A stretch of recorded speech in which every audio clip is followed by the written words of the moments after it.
मेरे फादर ने कभी शराब नहीं पी। अच्छा। लेकिन अब वो एक पैक लेते हैं रोज। उनकी एज भी हो गई कि दवाई के रूप में लेते हैं, एक पैक डेढ़ पैक रोज लेते हैं। तो गुड़ाजी बना के देंगे? हम बना के देता हूँ। अरावली तो मेरे हिसाब से राजस्थान की शान है और अपने इतिहास भी दियो है। आज ये एक्शन लियो जा रहे थे ऊपर के खन हो जाओगे, गलत है। भगवान राम सैनी को जो चुनाव जीता है वो सिर्फ कास्ट बेस से चुनाव जीता है। टिकट मिल गया, जाति का बेस हो गया, इसके अलावा जाति के अलावा और कोई ज्यादा से कुछ है। तो कांग्रेस में ही जानो हो तो पहले कांग्रेस से टिकट क्यों कौन मिली, चुनाव क्यों कौन लड़ो? लड़ा था ना मैंने 2013 का चुनाव कांग्रेस से लड़ा था। एक चुनाव लड़ो कांग्रेस से, उसका रिजल्ट क्या हुआ? कांग्रेस का राजेंद्र सिंह जी घोड़ा खाए या फिर बसपा का राजेंद्र सिंह जी घोड़ा खाए या फिर शिवसेना का राजेंद्र सिंह जी घोड़ा खाए या फिर निर्दलीय राजेंद्र सिंह जी घोड़ा खाए? आप मुझे राजेंद्र विधायक हो। जी जो विधायक हैं उनके पीछे से कास्ट बेस हटा दो या उनका परिवार का बेस हटा दो या पार्टी बेस हटा दो तो क्या बचता है? ये जनता से ताकत हाथ जोड़ के मांगते, भीख मांगते और भीख लेने के बाद में हम ही बन जाते हैं यार कि हम ये बन गए, क्या खुदा बन गए क्या? समय बदल रहा है, हम बदल रहे हैं। अब झुंझुनू ही नहीं, भारत के लिए बनेंगे खास। अब ना थकेंगे ना रुकेंगे हम। एक नई पहचान, वही पुराना विश्वास।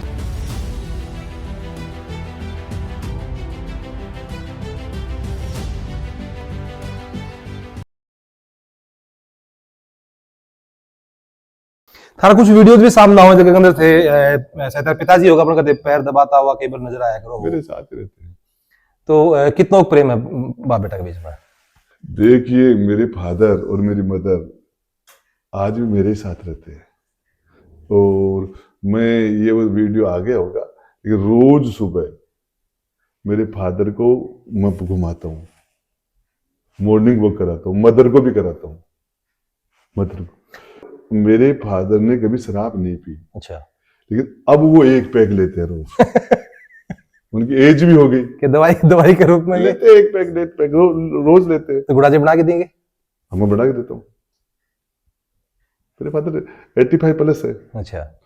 और वो अब अपनी लाइफ को एंजॉय कर रहे हैं। गुड़ाजी भी कदे कोई प्रकार का नशा रखे होगी?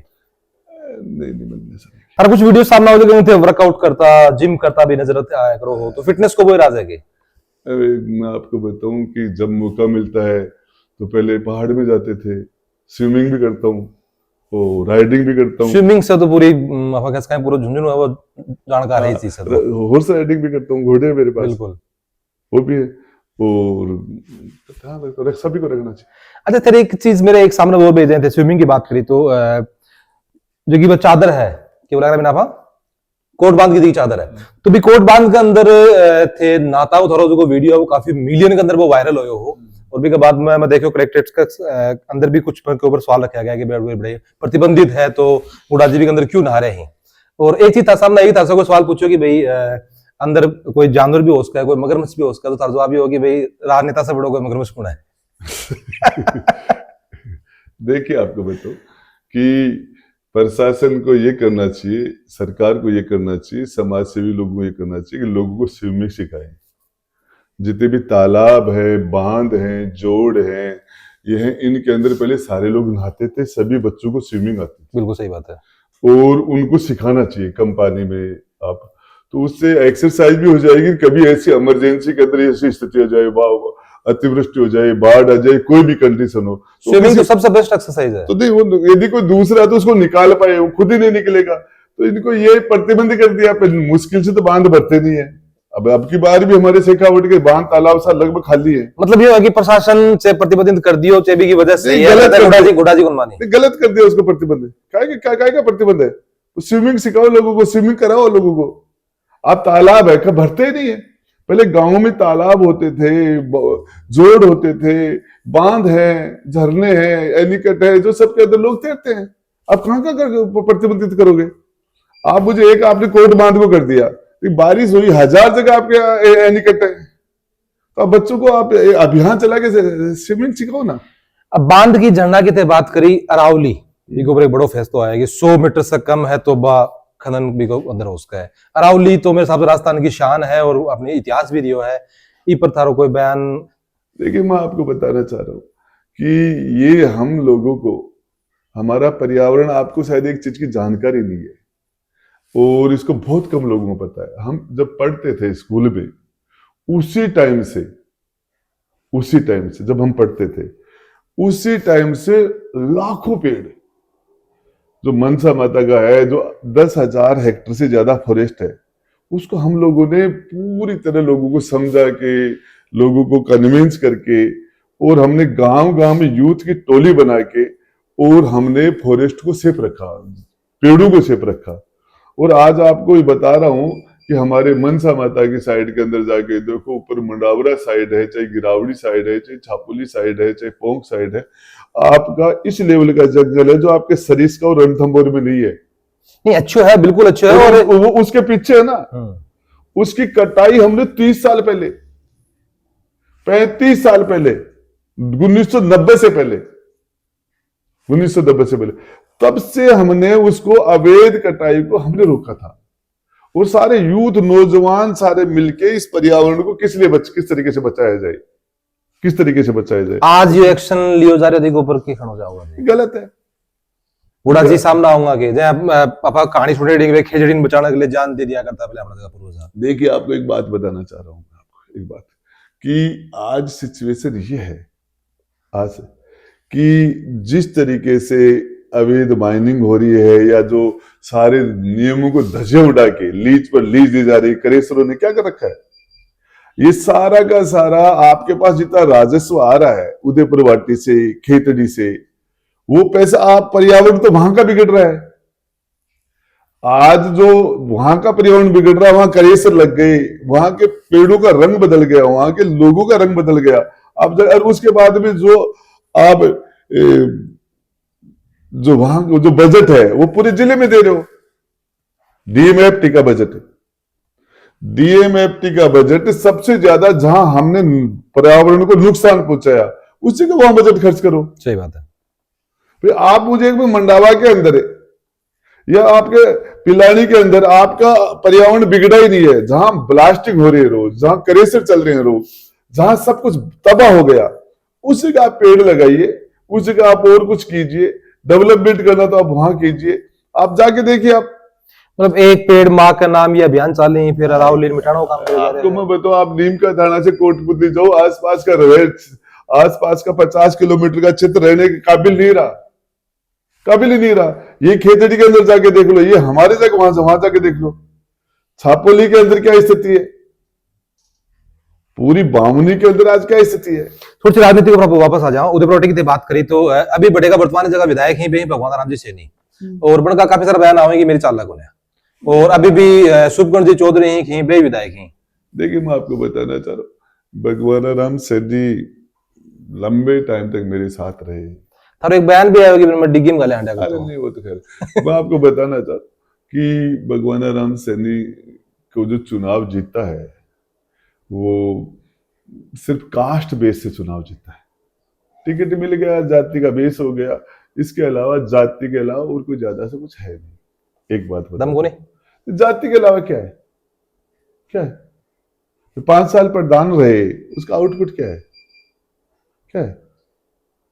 और दूसरा ये कि वो उनकी पॉलिटिक्स वो करते हैं। ठीक है। 2008 को चुनाव थे, बसपा से लड़े और 28,478 था वोट आया और थे जीत्या। के बाद में 13 को चुनाव में वोट ज्यादा मिला, लेकिन चुनाव थे हारगा। और 2018 की बात करा तो वापस जीत थारगन आवा है, और बसपा से तो चुनाव लड़ो 59,362 वोट तारे मिले।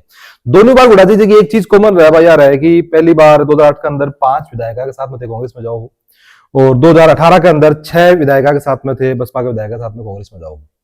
तो कांग्रेस में ही जानो हो तो पहले कांग्रेस से टिकट क्यों कौन मिली, चुनाव क्यों कौन लड़ो? लड़ा था ना मैंने 2013 का चुनाव कांग्रेस से लड़ा था ना, एक चुनाव लड़ो कांग्रेस से, वो उस रिजल्ट क्या हुआ? फिर मैं आपको बताऊं, कांग्रेस का कोई, यहाँ आपको एक बार, ये झुंझुनू जिला है, सीसराम जी ने 2 बार बिना पार्टी चुनाव लड़ा है, 2 बार। तिवाड़ी कांग्रेस से लड़ लिया, निर्दलीय लड़ लिया, पार्लियामेंट मेंबर बने। और सुमित्रा एक बार चार एमएलए निर्दलीय थे, सुमित्रा जी, शीशराम जी, सरवण जी और भंवर सिंह जी। 1993 के अंदर 4 एमएलए निर्दलीय थे। और मैं जहां तक समझता हूं, हमारी शेखावाटी के लोग राजनीति में बहुत ज्यादा अवेयरनेस है, यहाँ के लोगों में पढ़े लिखा लोग हैं। पढ़े लिखे लोग हैं, और ये पार्टी पॉलिटिक्स से ऊपर उठ के वोट डाल देते हैं। अच्छा, पार्टी पॉलिटिक्स से ऊपर उठ के आराम से वोट करते हैं। और ये इन्होंने जब भी, मेरी जानकारी के हिसाब से राजकुमार जी भी बिना पार्टी चुनाव जीते।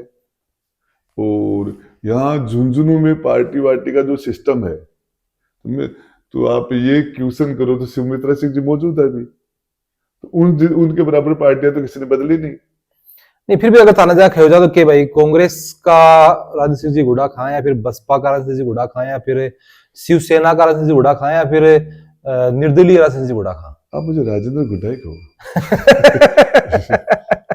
आगे नाम को जोड़ दो खुद में। ये थोड़ा एक बयान आओ भी है, काफी बार वायरल भी हुआ है कि मैं खुद में पार्टी हूँ। देखिए, आपको एक बात बताना चाह रहा हूँ, आपसे अरुण जी, आप काफी संजीदा पत्रकारों में से आते हो, और आपसे मैं पूछना चाह रहा हूँ, आपसे, चाहे आज जो विधायक हैं आज या आज से पहले रहे, उनके पीछे से कास्ट बेस हटा दो, या उनका परिवार का बेस हटा दो, या पार्टी बेस हटा दो, तो क्या बचता है?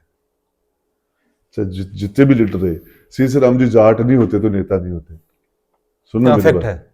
और इसके अलावा और कोई नेता है, चाहे सुमित्रा सिंह जी हैं जो जाट समाज के लीडर है, वो कास्ट की पॉलिटिक्स में उनको बहुत बड़ा बेस मिलता है उनको। आज धर्मपाल जी है तो गुर्जर होने की वजह से है, उनके परिवार, राम कुमार जी थे, उनके वो जो उन्होंने शहीद हुए, जो भी हुआ, तो वो उनका परिवार का पृष्ठभूमि रही है। और इस मामले के अंदर मेरी जानकारी जो उदयपुर वाटी तो एक्सीडेंटल जो भी, तो इस पूरे मामले के अंदर एक आदमी ऐसा बता दो आप, अपनी कॉन्स्टिट्यूंसी को छोड़ के, और दूसरी कॉन्स्टिट्यूंसी में जाके 2 महीने में 40,000 निर्दलीय वोट लेके गिरा दे, बता दो इसको नाम। कौन की छवि मेरे हिसाब से तो कौन देगा आपने? अब लोग ये कहते हैं हमने ये किया, वो किया, हुआ, उससे क्या फर्क पड़ता है? हमने अंता में चुनाव लड़ा, और वहां बीजेपी की मुख्यमंत्री लगे हुए थे, पूर्व मुख्यमंत्री लगे हुए थे, 10 बार से सांसद है वसुंधरा, उनका बेटा वहां 10 बार से एक साथ में नजर आया। हाँ, और उसके बाद में रोड शो कर लिया, और उसके बाद 128 वोटों का फर्क है। एक तरफ सत्ता बल है, एक बार धन बल है, एक लोगों ने वोट नहीं डाले क्या? तो ये आप ये जो सारी सिचुएशन है, कोई एक लीडर का नाम बता दो जो अपनी को, मैं चुनाव, ठीक है, मेरा जो डिसीजन था उसमें मेरे मुस्लिम वोट थे, मेरे से मिस हो गए, जो शिवसेना की वजह से हो गए, कुछ एससी का वोट में मेरे डेंट लगा, और फिर भी लगभग 60,000 वोट तो मिले मुझे, 57,823 आओगे। अब मुझे एक बात बताइए आप, इस पूरे मामले के अंदर शिवसेना का मेरे हिसाब से पूरे वोट हावी माइनस हुआ उसकी वजह से। अच्छा, अब शिवसेना का वोट था, मुसलमान मेरा था, वो निकल गया मेरे से, एससी का वोट मुझे 10 से 15,000 वोट का मुझे डेंट लगा। ठीक है, ये होता है राज। ठीक है। एक बात मैं अगले को सवाल लिया भाई लिया कि प्लस पॉइंट जो तार से जनता से भी मैं पूछताछ करी पहले कि भाई इंटरव्यू कर रहे हैं, पॉडकास्ट कर रहे हैं, तो गुड़ा जी को प्लस पॉइंट किए, तो जनता को एक चीज की सामने आई भाई है कि छोटो से छोटो मामलो हो, जहाँ एक एग्जाम्पल भी दिया जाएगा कि गुड़ा जी गदगा भी पिछा दी, ठीक है, तो कितने छोटो मामलो हो, बाकी राजनेता पूछे न पूछे, लोग एक बार याद जरूर करेंगे गुड़ा जी ने, और गुड़ा जी पूछ भी जाएंगे। देखिए, आपको मैं बताना चाह रहा हूं, आपको जितने मंत्री थे सरकार के अंदर, सबसे ज्यादा हमारे टाइम मेरे बंगले पे भीड़ रहती थी। 2-2, 400 लोग रोज खाना खाते थे मेरे बंगले पे, और उनके रुकने की मेरी व्यवस्था करते। मैंने जानबूझ के सवाई मानसिंह हॉस्पिटल के बिल्कुल टच वाला बंगला लिया था, मैंने जानबूझ के, कि हमारे लोगों की हम सेवा खिदमत कर पाए। एक तरह इंटरव्यू करोगे बता रहे भी आगे भी लोग मेरे बाथरूम में भी समस्या लेके आ जाएंगे। तो मैं एक बात बताना चाह रहा हूं आपको कि जो भी एमएलए हैं, क्या का घमंड है यार, ये जनता से ताकत हाथ जोड़ के मांगते, भीख मांगते हैं, और भीख लेने के बाद में हम ही बन जाते हैं यार कि हम ये बन गए, क्या खुदा बन गए क्या? एक बात कहानी बता रहे हैं, मैं दोबारा बताओ कौन से नेताजी की कहानी, अगर नाम नहीं बता सको तो कि भाई वो हाथ जोड़ रहा हर पास, कोई को अकेला यार हाथ है करता जा रहा है। एक बात नहीं, मैं आपको बताना चाह रहा हूं कि इस मामले में क्या है, चुनाव में हम हाथ जोड़ते हैं, भीख मांगते हैं लोगों से, और उस पर लोग हमारे ऊपर दया करते हैं, मेहरबानी करते हैं, हमें चुन लेते हैं, उसके बाद हम खुदा बन जाते हैं। ये क्या बात करते हैं, क्या है? अरे आज मैं आपसे हाथ जोड़ रहा हूं, कल कैसे बदल सकता आदमी? सही बात है। मैं नहीं बदल सकता। मैं जिस आदमी का मेरे ऊपर एक वोट का ऋण है, वो 24 दिमाग में रहता है, जब वो सामने आके कहता है कि देने वाला हम लेने वाले हैं, इसका ऋण उतारो, कर्जा है उसका, एहसान है, उतारो। और मेरे पास कभी भी कोई आदमी आया, देखिए मैं आपको बात बताना चाह रहा हूं, कोई मैंने कभी भी कुर्सी पर बैठ के बने, मेरे पास कोई आदमी आया तो मैंने उसको ये नहीं पूछा तेरी जाति क्या है, तू कहां से आया। मैंने यही था कि ये आ गया, इसको वापस घर जाने के लायक करो। सही बात है। किस उम्मीद से हमारे बात में पास तो सपा नेता सबका है, जहां विधायक पूर्व सबको ही होगा, वोट दिए ही से नहीं। अरे तो क्या बात करते हो आप? भेज के देखो ना, आज लोगों के नखरे देखो ना, विधायकों के नखरे देखो ना, उलगने में क्या हो रहा है, क्या हो रहा है इधर। ये ऐसे थोड़ी होता है।